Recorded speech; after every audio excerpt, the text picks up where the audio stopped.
शनिवार की उस काली अमावस्या की रात जब पूरे गांव में सन्नाटा पसरा था, तभी अचानक पुराने मंदिर की भारी घंटियां अपने आप बजने लगी। हवाओं में एक अजीब सी सिहरन थी और आसमान से गिरती बिजली बार बार उस काले पत्थर की मूर्ति को चमका रही थी, जिसे लोग न्याय का देवता कहते हैं। जो लोग अपने घरों में दुबक कर सो रहे थे, वे सिहर उठे, क्योंकि आज की रात कुछ ऐसा होने वाला था जिसकी गूंज युगों तक सुनाई देने वाली थी। लेकिन इस रहस्यमयी रात से कोसों दूर गांव के एक कोने में माधव नाम का एक गरीब किसान अपनी फूटी किस्मत पर आंसू बहा रहा था। माधव की ईमानदारी की मिसाल पूरा गांव देता था, लेकिन उसके घर की दीवारें उसकी बेबसी की गवाह थीं। फसलें सूख चुकी थीं, कर्ज का बोझ इतना बढ़ गया था कि साहूकार रोज उसे बेइज्जत करता था, और उसकी इकलौती संतान तेज बुखार में तप रही थी। माधव ने आसमान की ओर देखकर चीखते हुए कहा कि हे प्रभु, मैंने कभी किसी का बुरा नहीं किया, कभी किसी का हक नहीं मारा, फिर ये सजा मुझे ही क्यों मिल रही है? क्या मेरा ईश्वर सो गया है या मेरी भक्ति में ही कोई कमी रह गई है? उसकी पत्नी सुमति ने कांपते हाथों से उसके कंधे पर हाथ रखा और कहा कि स्वामी, सुना है कि जब अंधेरा सबसे घना होता है, तभी भोर सबसे नजदीक होती है।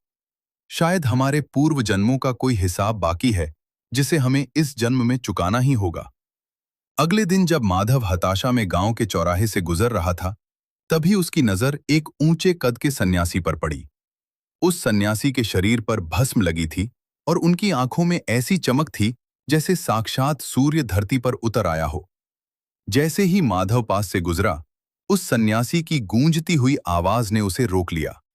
सन्यासी ने कहा कि रुको माधव, भागते कब तक रहोगे?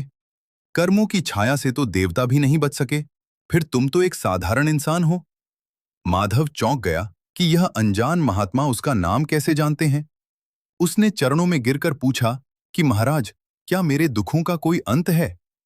सन्यासी ने माधव की आंखों में झांकते हुए कहा कि तुम जिसे दुर्भाग्य समझ रहे हो, वो दरअसल शनिदेव की दी हुई एक परीक्षा है।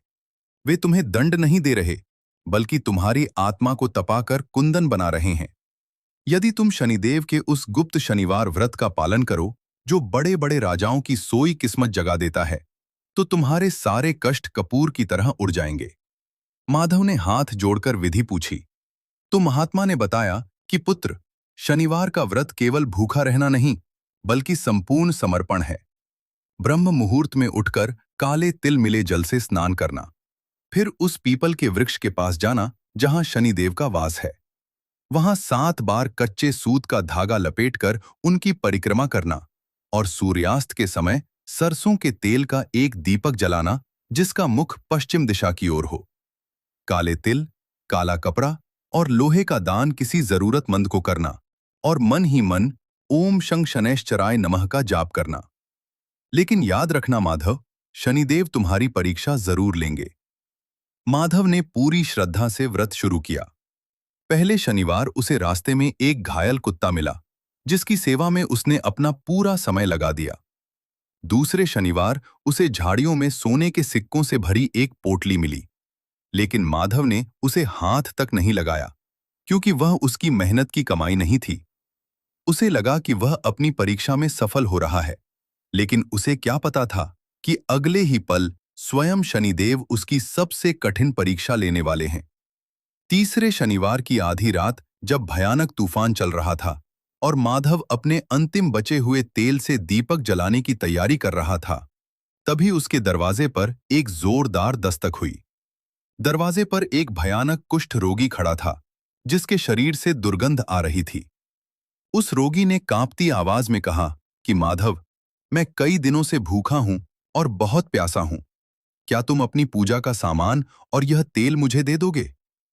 माधव के सामने धर्म संकट था। अगर वह तेल दे देता तो शनिदेव की पूजा अधूरी रह जाती, और अगर नहीं देता तो एक लाचार इंसान दम तोड़ देता। माधव की आंखों में आंसू आ गए। उसने सोचा कि मेरे प्रभु ने हमेशा यही सिखाया है कि नर सेवा ही नारायण सेवा है। उसने वह तेल और तिल उस रोगी को दे दिए और खुद हाथ जोड़कर भगवान से माफी मांगने लगा कि प्रभु, मैं अपनी पूजा पूरी नहीं कर सका। तभी एक चमत्कार हुआ। वह कुष्ठ रोगी अचानक गायब हो गया और पूरी झोपड़ी एक दिव्य नीली रोशनी से भर गई। आसमान में बिजली करकी और एक विशाल ओजस्वी आकृति माधव के सामने प्रकट हुई। उनके हाथ में